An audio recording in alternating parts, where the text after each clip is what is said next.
Selamat pagi, Oh, selamat Bapak pagi. Ibu Saudara terkasih di dalam Tuhan. Pagi hari ini saya akan menyampaikan topik firman yang berjudul menyikapi kekecewaan. Saya ambil dari bahan kelas pembinaan KPA karakter. Bapak Ibu Saudara, tidak pernah tidak ya. Semua orang pasti pernah mengalami apa rasa kecewa. Ya, termasuk dalam tokoh-tokoh Alkitab. Abraham yang dijanjikan keturunannya seperti pasir di laut. Tapi proses untuk menantikan janji Tuhan itu harus dilewati dalam waktu yang lama dan satu kondisi yang tidak yang tidak mudah. Daud sudah membela bangsanya, berbuat baik kepada Saul, tapi pada akhirnya dia dikejar-kejar. Yang paling terkenal Ayub, bagaimana dikatakan dia selalu memberikan korban atas ketidaksalehan anak-anaknya, tetapi pada akhirnya pencobaan diizinkan Tuhan. Kita melihat bahwa semua orang pernah mengalami kekecewaan, tetapi orang-orang yang di dalam Tuhan pasti menyikapi dengan benar. Recovery-nya semakin kita dekat dengan Tuhan, itu semakin cepat ya untuk dia move on dan terus bertindak maju bersama Tuhan. Nah, sesungguhnya kekecewaan itu disebabkan oleh apa? Karena kita pandang kondisi yang kita alami itu tidak sesuai dengan harapan, dengan keinginan atau cara pandang kita. Jadi sesungguhnya kecewaan itu adalah respon dari sesuatu yang kita alami.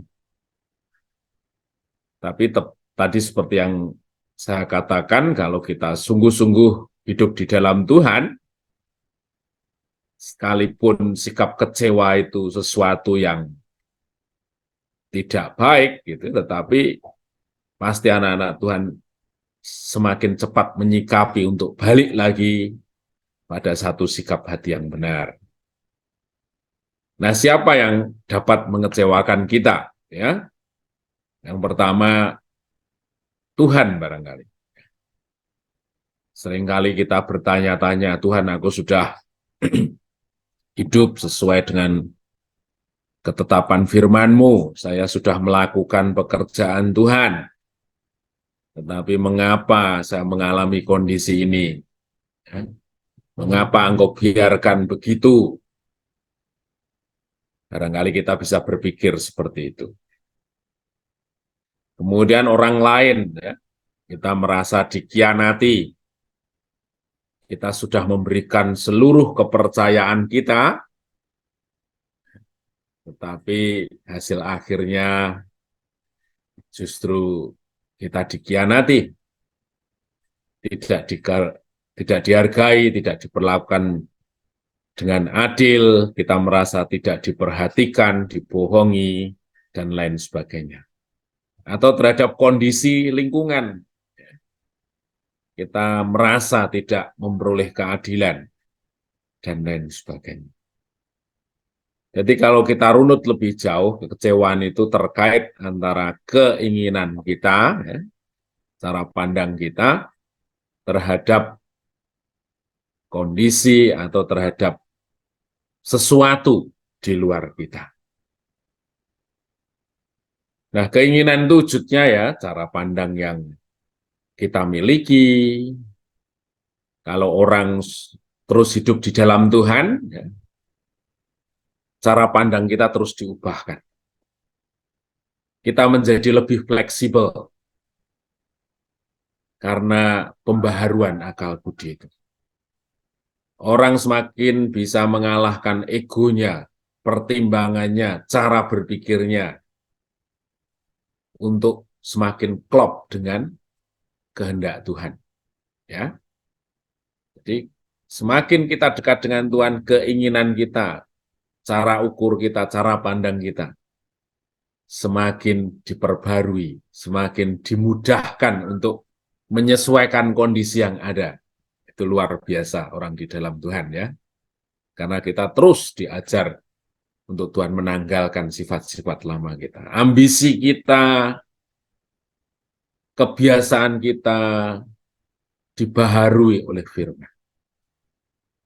Jadi sesungguhnya kalau saya diskusi sama Pak Mora barangkali seminggu bisa sampai 10 jam lebih gitu ya.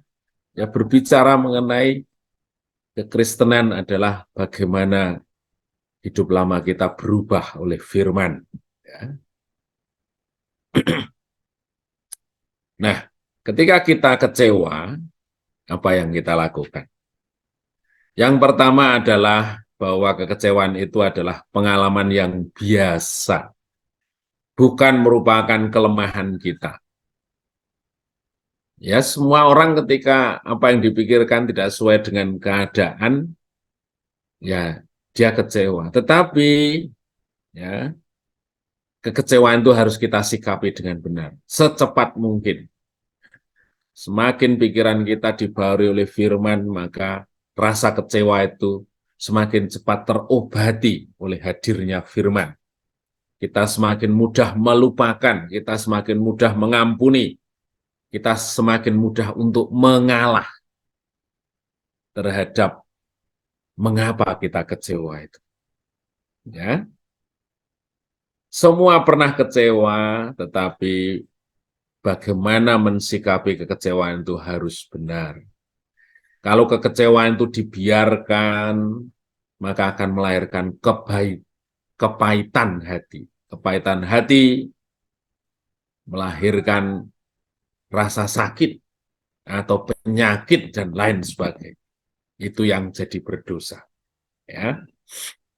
Kemudian yang berikutnya adalah jangan takut untuk mengalami kedukaan atau kesukaran, kesulitan.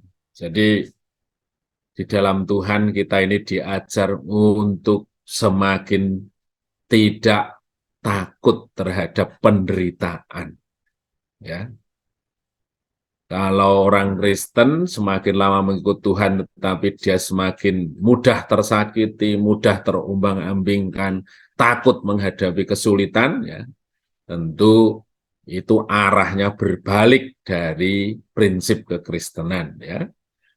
Kita diajar terus, kita berhadapan dengan banyak orang, kita melayani orang, kita hidup dalam panggilan Tuhan, itu sesungguhnya Tuhan membiasakan kita, Tuhan melewatkan pada berbagai kesempatan untuk kita mengalami banyak kedukaan, kesulitan, tetapi penghiburan itu asalnya dari Tuhan dan itu yang menyehatkan kita. Roma 8 ayat 28 kita tahu sekarang bahwa Allah itu bekerja dalam segala sesuatu yang mendatangkan kebaikan bagi mereka yang mengasihi Dia. Semakin kita berperkara dengan Tuhan, maka segala sesuatunya itu akan semakin dibukakan, dan segala sesuatunya itu pasti mendatangkan kebaikan. Ya, artinya Tuhan itu selalu membuka lebih banyak lagi kesempatan bagi orang-orang yang dipanggil dan mengasihi Dia. Kemudian yang ketiga, jangan membandingkan diri dengan orang lain. Kita harus belajar menggunakan kacamata yang benar. Kekecewaan kita seringkali semakin dalam ketika kita melihat tuh orang nggak melayani aja malah hidupnya enak. Tuh orang yang nggak jujur aja kok usahanya berhasil. Tuh yang malas saja kok nasibnya baik banget. Gitu ya. Jangan bandingkan itu. Kita mulai belajar untuk melihat Tuhan saja yang menjadi pelepas dan penghibur hati kita.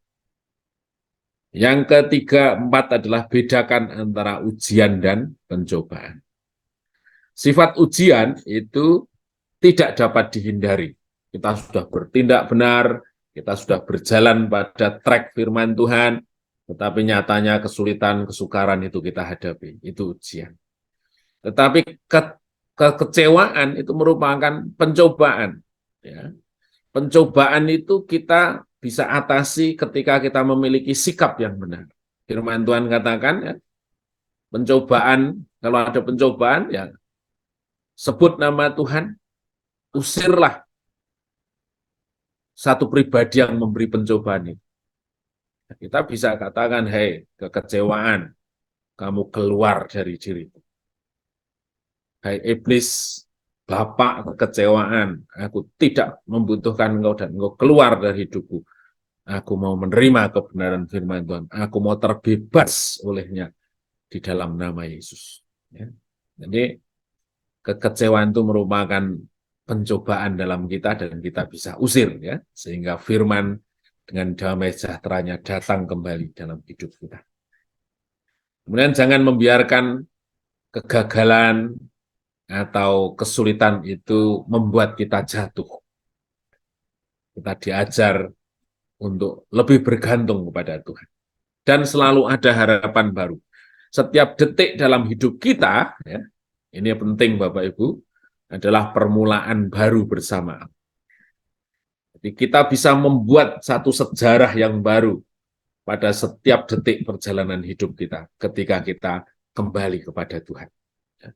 Seburuk apapun kita, sejatuh apapun kita, tapi begitu kita putuskan saat itu juga kita bersama Tuhan di situ, sejarah baru akan kita lakukan bersama Tuhan.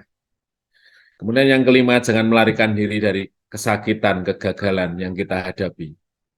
Tapi justru bangun hubungan yang semakin intim dengan Tuhan. Ya. Seringkali ketika kita menghadapi kesulitan, kita berpikir dengan cara berpikir kita, bahkan kita mendengar nasihat-nasihat orang yang nggak kenal Tuhan, bukan membuat kita damai sejahtera, bukan membuat kita dikuatkan, tapi kita dipancing untuk melakukan pembalasan, untuk mengambil satu jalan yang salah. Tetapi justru kita sebagai anak-anak Bapa terkasih, kita harus datang kepada Dia, kita dengarkan Dia, Dia yang membebat hati kita, Dia yang menuntun jalan hidup kita. Sekalipun kadang kita tidak tahu apa yang harus kita lakukan. Tetapi bukti kita di dalam Tuhan adalah kita semakin dekat dengan Tuhan pada saat ada pencobaan, kesulitan, kesukaran dalam hidup ini. Terpujilah nama Tuhan, biarkan kita pekerja-pekerjanya Tuhan terus dibaharui kekuatan di dalam Tuhan yang selalu menopang kita menyelesaikan pekerjaan Tuhan sampai garis akhir dengan kasih karunia-Nya yang melekat dalam hidup kita. Mari kita berdoa.